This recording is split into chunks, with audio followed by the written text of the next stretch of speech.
Good afternoon students. ఈరోజు మనము RRB నుంచి ఒక నోటిఫికేషన్ అయితే మనకు రిలీజ్ అయింది. అంటే ప్రీవియస్గా మనం అప్లై చేసి పారామెడికల్ కోసం వెయిట్ చేస్తున్నాం కదా, వాటి అప్లికేషన్ ప్రాసెస్ గురించి అయితే మనకు ఒక నోటిఫికేషన్ రిలీజ్ చేశారు. ఇది government of India ministry of railway నుంచి వచ్చిన నోటిఫికేషన్. సో ఇందులో మనము సిఈ నంబర్ అంటే సీరియల్ నెంబర్ వచ్చేసి 325 2025లో అప్లై చేసిన నోటిఫికేషన్ ఇది. సో దీంట్లో మనకు సంబంధించి చాలా పోస్టులు అయితే పారామెడికల్లో రిలీజ్ చేశారు. దాని గురించి ఒక వెబ్సైట్లో మనకి ఉన్న www.rrbgovernment.in వెబ్సైట్లో ఒక నోటిఫికేషన్ రిలీజ్ చేశాడు. ఎందుకంటే అప్లికేషన్ స్టేటస్ని మనకు తెలియచేయడం కోసం. మెయిన్గా ఎందుకు అంటే చాలామంది పారామెడికల్ అప్లై చేసిన తర్వాత కొంతమందికి ఎలిజిబుల్, కొంతమందికి నాట్ ఎలిజిబుల్, తర్వాత కొంతమందివి రిజెక్టెడ్ అని వచ్చేసి ఉన్నాయన్నమాట. ఎందుకంటే కొన్ని రీజన్స్, కొంతమంది ఫోటో సరిగా అప్లోడ్ చేయకపోయినా, తర్వాత మన మేనేజ్మెంట్ సంబంధించినవి ఇష్యూస్ ఉండొచ్చు. తర్వాత ఇంకొన్ని ఏంటి అంటే మనం సర్టిఫికేట్స్ అన్నీ ప్రాపర్గా వెరిఫికేషన్ లేదా అప్లోడ్ చేయకపోయినా, సిగ్నేచర్ లేకపోయినా, వీటి వల్ల మన అప్లికేషన్స్ అన్నీ రిజెక్ట్ అవుతూ ఉంటాయి. సో అట్లే మనకు దీనికి ఒక సంబంధించిన నోటిఫికేషన్ ఈరోజు రిలీజ్ చేశారు. మనకు వెబ్సైట్లో అయితే అప్లోడ్ చేశారు. 3 పాయింట్స్ ఇచ్చాడు: professionally accepted and conditionally accepted and rejected. ఎవరెవరైతే యాక్సెప్టెడ్ అయ్యారో, రిజెక్ట్ అయ్యారో, కండిషన్ మీద యాక్సెప్ట్ అయ్యారో వాటిని మనం ఈ వెబ్సైట్ ఓపెన్ చేసి చూడొచ్చు. సో ఇప్పుడు మనం అప్లై చేసిన తర్వాత ఎలిజిబులా కాదా అనేది మనకి ఈ రైల్వే డిపార్ట్మెంట్ సంబంధించిన వాళ్ళు ఈ వెబ్సైట్లో అయితే మన నేమ్స్ లిస్ట్ అనేది రిలీజ్ చేశారు. పారామెడికల్ అంటే మీకు అందరికీ తెలుసు, ఏ కోర్సెస్ అంటే ఎగ్జాంపుల్ ల్యాబ్ టెక్నీషియన్, ఫార్మసిస్ట్, ఇవన్నీ కలిపి మనకు పారామెడికల్ కింద వస్తాయి అన్నమాట. సో అప్లై చేసిన వాళ్ళు ఇక్కడ మనము ఈ eligible list, professional eligible, not eligible, rejected and conditional యాక్సెప్టెడ్వి కూడా ఉన్నాయి. వాటిని మనము చెక్ చేసుకోవచ్చు. ఇంకోటి ఏంటి అంటే ఇక్కడ మనకి కొన్ని కాంటాక్ట్ నెంబర్స్ అయితే మనకి ఇచ్చాడు. ఇక్కడ మీరు చూసినట్లయితే హెల్ప్ డెస్క్ అనేసి కింద ఇచ్చాడు. రోల్ నెంబర్ 7లో చూడండి కొన్ని మొబైల్ నెంబర్స్ ఇచ్చాడు. తర్వాత ఒక మెయిల్ ఇచ్చాడు: rrb.help@ck.government.in. సో దీంట్లో మనము ఏం చేయొచ్చు అంటే మనం మెయిల్ అయినా సెండ్ చేయొచ్చు.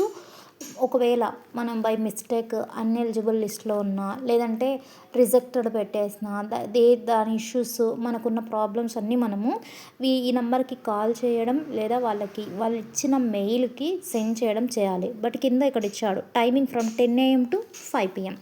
అంటే Monday to Friday, only working days Monday to Friday మాత్రమే. Morning 10 onwards to 9. సో 5 వరకు మాత్రమే, ఈవినింగ్ 5 వరకు మాత్రమే మనము ఏదన్నా సరే వీళ్ళకి అప్లోడ్ చేయొచ్చు అనమాట మెయిల్లో.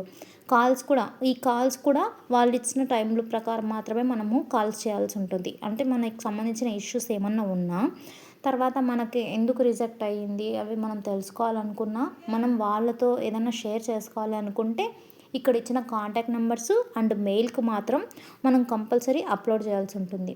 నెక్స్ట్ వన్, ఇక్కడ రోల్ నెంబర్ 3లో ఇచ్చాడు.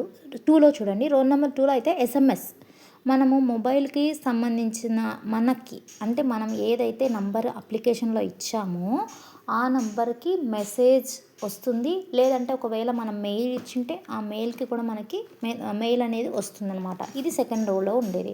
ఇంకా థర్డ్ రోలో చూసినట్లయితే మనము regrets inability to entering any corrections అంటే మనము ఒకవేళ అప్లోడ్ చేయలేకపోవడం, ఫర్ ఎగ్జాంపుల్ అదే ఫోటో సైజెస్ ఇలాంటివి ఉంటాయి కదా, ఇవి ప్రాపర్గా మనము కరెక్ట్గా సెట్ చేయకపోతే అప్లికేషన్ అనేది యాక్సెప్ట్ చేయరు. ప్లస్ రిజెక్టెడ్ అనేసి లేదా నాట్ ఎలిజిబుల్ అనేసి మనకి ఇస్తారనమాట. సో ఇప్పుడు మనము థర్డ్ రో ఇలాంటి ఇష్యూస్ ఉన్నా కూడా మనము వీళ్ళకి నెంబర్కి కాల్ చేయడం కానీ మెయిల్ చేయడం కానీ చేయొచ్చు. ఇంకా లాస్ట్ 4th నెంబర్ ఏంటి అంటే the candidates of all eligible accepted candidates is purely professional and their candidates is able to do certificate and any degree. అంటే మనం అప్లోడ్ చేసిన తర్వాత ఈ నాట్ ఎలిజిబుల్ లిస్ట్లో, తర్వాత రిజెక్టెడ్ లిస్ట్లో లేకపోతే కంపల్సరీ మనల్ని ఎగ్జామ్కి అలో చేస్తారు. సో ఇది మనం ఇక్కడ నోటీస్ చేయాలి. Next one, 6th candidates are advised to refer only to the websites of RRB. మనం ఫస్ట్ వెబ్సైట్ని చెక్ చేసిన తర్వాతే మన ఎవరైతే ఎలిజిబుల్ లిస్ట్లో ఉందా, రిజెక్టెడ్ లిస్ట్లో ఉందా మనం చెక్ చేసుకోవాలి. సో ఇది అండి ఈరోజు మన నోటిఫికేషన్ ఆర్ఆర్బీ నుంచి వచ్చింది. సార్ ఎవరైతే పారామెడికల్ కలెక్ట్ చేస్తారో చెక్ చేసుకోండి. Thank you. Please do subscribe.